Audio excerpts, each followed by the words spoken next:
na kapag naniniwala ka sa salita ng Diyos o sa Biblia, na ang Biblia ay salita ng Diyos, dito na nagpapatotoo lang mga kapatid na ito ang pagmamahal sa Diyos, ang sundin ang kanyang mga utos.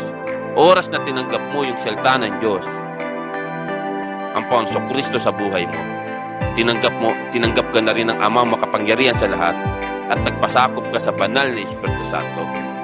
Kung ano man yung kalooban ng Ama, no? Kung sabi nga rito, paano ko malalaman ang kalooban ng Diyos sa aking buhay o sa ating buhay? Yun na po yung mga kapatid.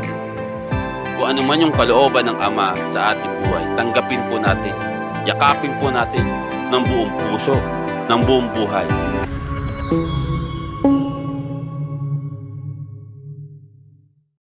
In nomine Patris et Filii et Spiritus Sancti. Amen. Mga kapatid, muli tayo nagbabalik sa ating gawain o sa mga kapahayagan ng mga manok Kristo na hindi na po naisama sa banal na salita o sa Holy Bible. Meron po tayong panibagong babasahin, ang pagkabata ni Jesus mula sa Ebanghelyo ni Apostol Tomas, taong pagkadiskubre 140 to 170 after death, tekstong Latin mula sa Apocryphal Bagong Tipan, at tagsalin sa English Montague Rhodes James. Dito nagsisimula ang isang kasaysayan ng pagkabata ni Jesus ayon kay Apostol Tomas. Bago tayo magpatuloy mga kapatid, tayo magbigay ng maiksing panalangin sa Ama, sa Anak at sa Banal na Espiritu Santo. Amang Diyos, dumadalangin po ako sa oras ito, bigyan ng pagpapalang yung lingkod ng kaunawaan ng bawat manok Kristo na aking babasahin sa panahong ito, at sa oras na ito, idinadalain ko po ang bawat isa na nangangailangan ng kaligtasan, pangangailangan ng kapatawaran, at pangangailangan ng pagkaing spiritual, physical man. Ang lahat ng ito ay aking hiningit dinadalangin sa inyo, Ama, sapagkat nasa inyo lamang po ang kapuriang kadakilahan, kalawalhati't kapangyarihan magpakailanman sa pamagitan ng Panginoong Kristo at kasapagabay ng Banal na Espiritu Santo. Maraming salamat po, Ama, Anak at Banal na Espiritu Santo, sanawat sanawat. Mga kapatid, tayo na po ay magpapatuloy sa ating babasahin, ang pagkabata ni Jesus ayon kay Apostol Tomas, Kabanata 1. Ako, si Tomas na Israelita, ay nagsasabi sa iyo, maging ang lahat ng mga kapatid na nasa mga hintil, upang ibabatid sa inyo ang mga gawa ng pagkabata ng ating Panginoong Hesukristo at ng kanyang mga makapangyarihang gawa, maging ang lahat ng ginawa niya noong siya ay pinanganak sa ating lupain, kung saan ang simula ay ganito. Kabanata 2. Ang maliit na batang ito na si Jesus nang siya ay 5 taong gulang, ay naglalaro sa pugad ng isang ilog, at pinagsama niya ang mga tubig na umaagos doon sa mga pool. At pinalinis sila kaagad at ipinag-utos sa kanila sa pamagitan ng kanyang salita lamang. At gumawa siya ng malambot na luad, ay binuhat niya ang 12 mga maya. At ito ang araw ng Sabado nang gawin niya ang mga bagay na ito.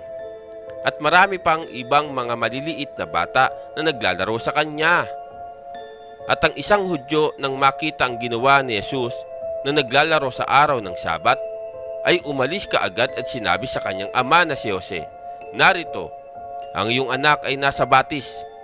At kumuha siya ng luad at gumawa ng 12 maliit na ibon at dinumihan ng araw ng Sabado. At si Jose ay napunta sa dakong yaon at nakita at sumigaw sa kanya na sinasabi, bakit mo ginagawa ang mga bagay na ito sa araw ng Sabado na hindi ayon sa batas na gawin?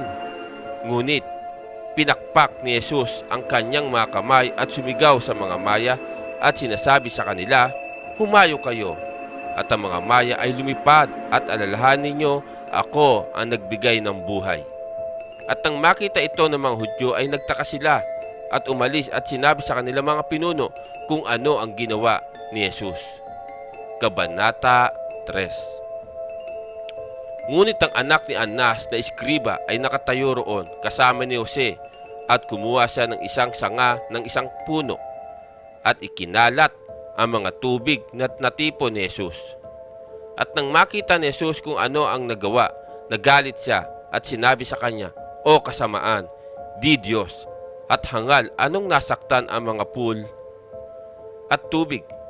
Narito, ngayon, din ikaw ay malalanta tulad ng isang puno at hindi ka magdadala ng mga dahon ni ugat o bunga. At pagdakay nalaya ang batang iyon, ngunit umalis si Jesus at pumunta sa bahay ni Jose.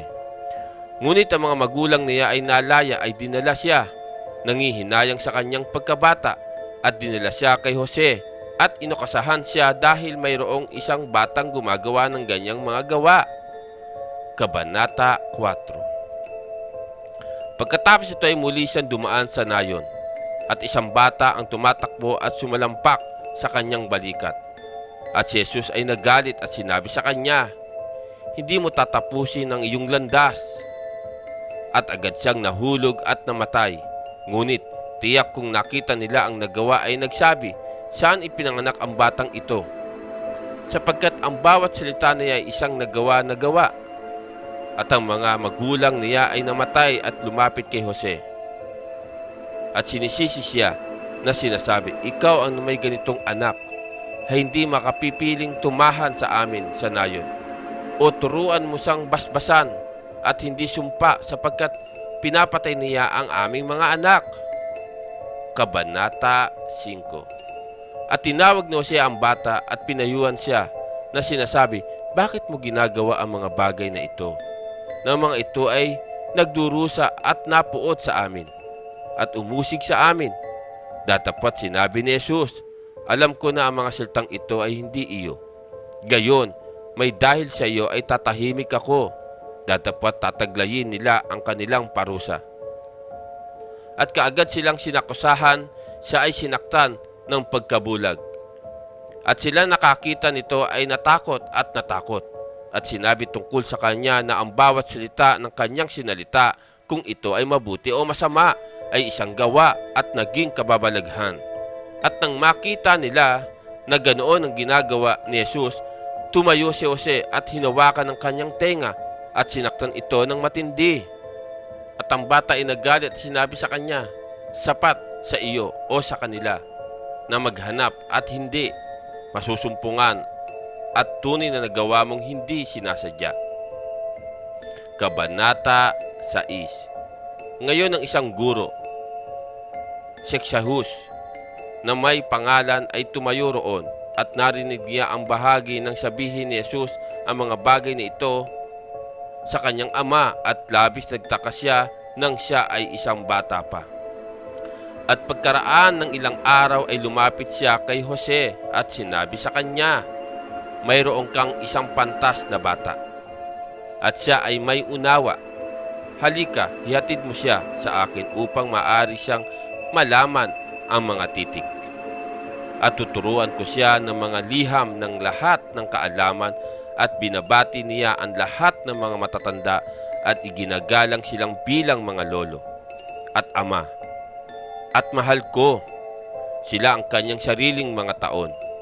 At sinabi niya sa kanya ang lahat ng mga liham mula sa Alpha hanggang sa Omega ng malinaw na may maraming pagtatanong.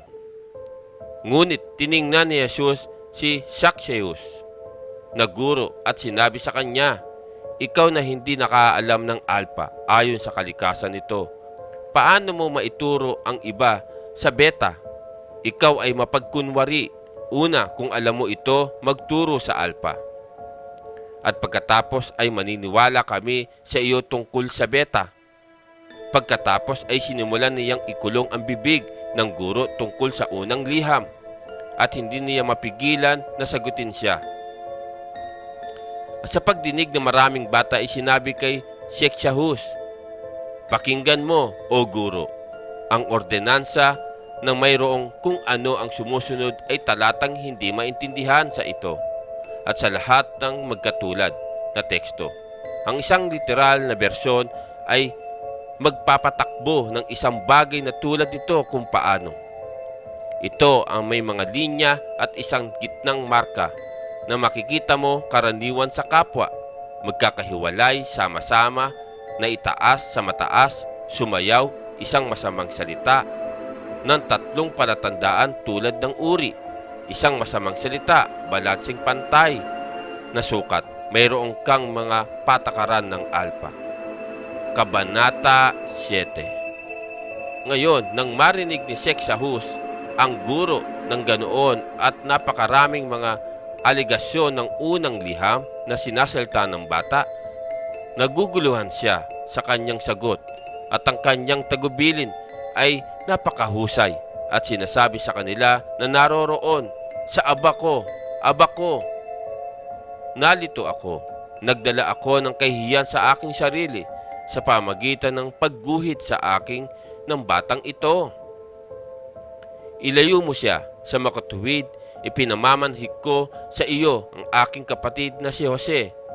Hindi ko matiis ang kalubha ng kanyang pagtingin. Hindi ko maipalinaw ang aking salita. Ang batang anak na ito ay hindi ipinanganak sa lupa. Ito'y maaring makamamatay kahit na apoy. Maging katulad dito ay isang ipinanganak bago paggawin ang mundo. Ano ang tiyan na ito? Ano ang sinapupunan nito? Hindi ko alam. Sa aba ko, o kaibigan ko, inalis niya ako sa aking diwa. Hindi ko masusunod ang kanyang pangunawa. Niloko ko aking sarili. 3 beses akong nakakadismaya. Pinagpalit kong gawing alagad ako at tatagpuan akong may guro. Sa palagay ko, o aking mga kaibigan, sa aking kahihiyan, dahil sa pagiging matanda na ako ay napigilan ako ng isang bata, at handa akong manghihina at mamatay dahil sa batang lalaki, sapagkat hindi ako nagagawa sa oras na itong upang tumingin sa kanya sa mukha. At kapag sinabi ng lahat ng tao na nasagasaan ako ng isang maliit na bata, ano ang sasabihin ko? At ano ang masasabi ko tungkol sa mga linya ng unang liham na kanyang sinalita sa akin? Hindi ako ignorante, o aking mga kaibigan, sapagkat alinman sa simula o katapusan nito, o alam ko, kaya't ipinamamanhik ko sa iyo aking kapatid na si Jose. Dalhin mo siya sa iyong bahay, sapagkat siya ay malaki, maging Diyos o anghel. Kung ano ang tatawagin ko sa kaniya, hindi ko alam. So mga kapatid, tayo hinto sa kabanata na ito. Maraming salamat po, Ama, Anak at Banal na Espiritu Santo, sa nawa't sa nawa.